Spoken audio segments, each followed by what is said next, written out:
दुनिया का शायद ही कोई ऐसा देश होगा जिसने हजारों सालों तक हर धर्म, हर समुदाय और हर विचार को अपने भीतर जगह दी हो। लेकिन विडंबना देखिए, आज वही भारत पश्चिमी देशों से सहनशीलता और लोकतंत्र पर प्रवचन सुन रहा है। खुद गए गुजरे पश्चिमी देश भारत को लोकतंत्र की मान मर्यादाएं सिखाने की कोशिश कर रहे हैं। जो देश खुद नक्सलवाद, धार्मिक कट्टरता, मीडिया कंट्रोल और प्रवासी हिंसा के सवालों से घिरे हैं, वही देश भारत को बता रहे हैं कि यहां अल्पसंख्यक सुरक्षित हैं या नहीं। नीदरलैंड की जनसंख्या जो मात्र 1.8 करोड़ है और हमारी दिल्ली की जनसंख्या 2.24 करोड़ से भी कम है। अब उसकी हालत देखिए, मानसिकता देखिए। सवाल सिर्फ नीदरलैंड की कम जनसंख्या का भी नहीं है, सवाल उस मानसिकता का है जो भारत को आज भी समझ नहीं पाई और शायद भारत को उसी नज़र से देखती है जिस नज़र से कभी उपनिवेश मनाया गया था। नमस्कार साथियों, मैं हूं ओपी वशिष्ठ और आप देख रहे हैं रुद्राष्ट्र।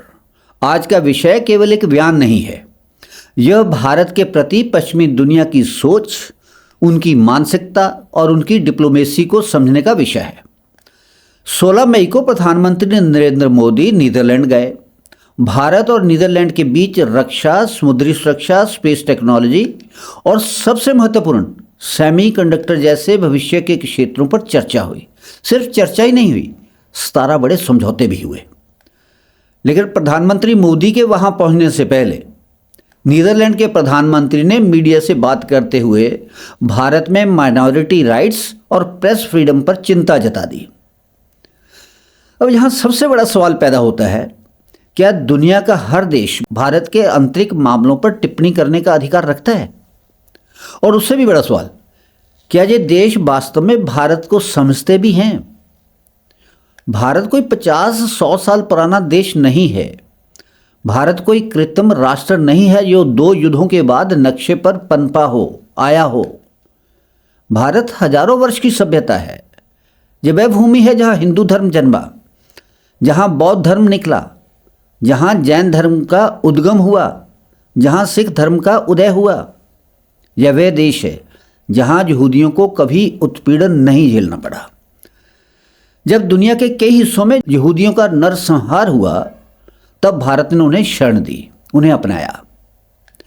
ईसाई धर्म यूरोप में पहुंचने से पहले भारत पहुंच चुका था। आज भी करोड़ों ईसाई भारत में सम्मान के साथ रहते हैं। इस्लाम भी भारत में पैगंबर मोहम्मद के समय से व्यापारियों के माध्यम से पहुंचा।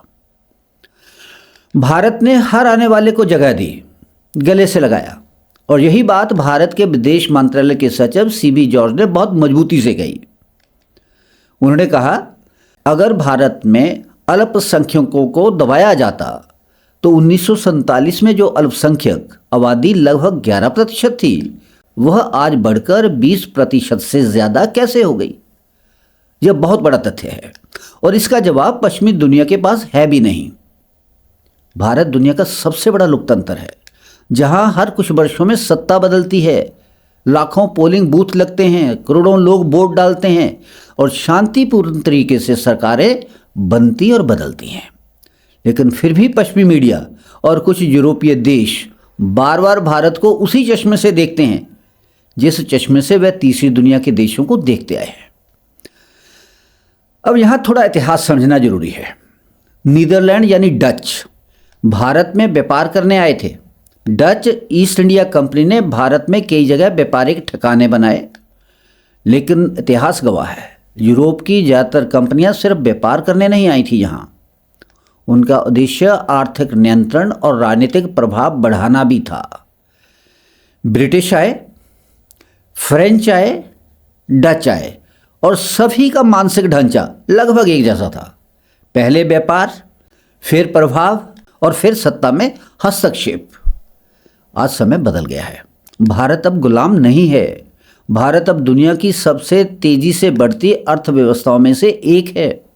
भारत टेक्नोलॉजी, रक्षा, स्पेस और सेमीकंडक्टर की दौड़ में आगे बढ़ रहा है और शायद यही बात कुछ देशों को असहज करती है, उन्हें हजम नहीं होती। आज दुनिया में जिस देश के पास चिप टेक्नोलॉजी होगी, भविष्य उसी का होगा। मोबाइल से लेकर मिसाइल तक, कार से लेकर एआई तक सब कुछ सेमीकंडक्टर पर चल रहा है। नीदरलैंड की कंपनियां इस क्षेत्र में बेहद शक्तिशाली हैं। भारत इसीलिए वहां गया क्योंकि भारत को भविष्य बनाना है। यही परिपक्व कूटनीति होती है, व्यक्तिगत भावनाओं से ऊपर उठकर राष्ट्रीय हित देखने का। लेकिन दूसरी तरफ एक और सच्चाई भी है। पश्चिमी दुनिया अक्सर भारत को नैतिकता पर प्रवचन देती है, लेकिन अपने जहां क्या हो रहा है उस पर कम बात करती है। यूरोप में प्रवासी संकट बढ़ रहा है, धार्मिक टकराव बढ़ रहे हैं, कई देशों में दक्षिण पंथ और कट्टर राजनीति तेजी से बढ़ रही है। मीडिया नियंत्रण के आरोप वहां भी लगते हैं, लेकिन जब बात भारत की आती है तो बिना पूरी सामाजिक, ऐतिहासिक और सांस्कृतिक समझ के बयान दे दिए जाते हैं। भारत को केवल आंकड़ों से नहीं समझा जा सकता, भारत को उसकी आत्मा से समझना पड़ता है। भारत की सबसे बड़ी ताकत उसकी विविधता है। जहां पारसी आए और चीनी की तरह भारत में घुल मिल गए। आज टाटा और गोदरेज जैसे नाम भारत की प्रगति का हिस्सा हैं। जहां यहूदी आए उन्हें जी भर सम्मान मिला, हमारे जहां हर समुदाय को अवसर मिला, इज्जत मिली। लेकिन भारत की सहिष्णुता का मतलब यह नहीं है कि कोई भी देश भारत की संप्रभुता पर उंगली उठाए और भारत चुप रहे। इसलिए विदेश मंत्रालय ने स्पष्ट शब्दों में कहा, भारत को समझे बिना बयान देना लैक ऑफ अंडरस्टैंडिंग है। यानी समस्या भारत में नहीं है, भारत को देखने वाली सोच में है।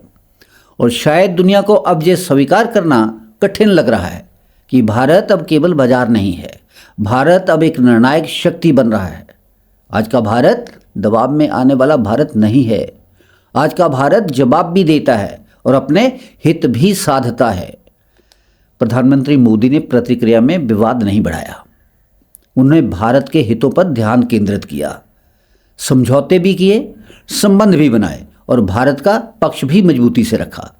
यही परिपक्व राष्ट्र की पहचान होती है। दोस्तों, दुनिया भारत को जितना समझती है, भारत उससे कहीं ज़्यादा गहरा है। भारत केवल एक देश ही नहीं है, भारत एक सभ्यता है, भारत एक विचार है, भारत एक जीवन पद्धति है। और शायद यही कारण है कि हजारों साल की आंधियों के बाद भी भारत आज भी खड़ा है, मजबूत होकर खड़ा है। अगर आपको यह विश्लेषण पसंद आया हो तो वीडियो को लाइक जरूर करें, चैनल को सब्सक्राइब करें और इस वीडियो को ज़्यादा से ज़्यादा शेयर करें ताकि सच ज़्यादा लोगों तक पहुंचे। मिलते हैं अगले वीडियो में एक नए विश्लेषण के साथ। तब तक के लिए धन्यवाद। जय हिंद, जय भारत।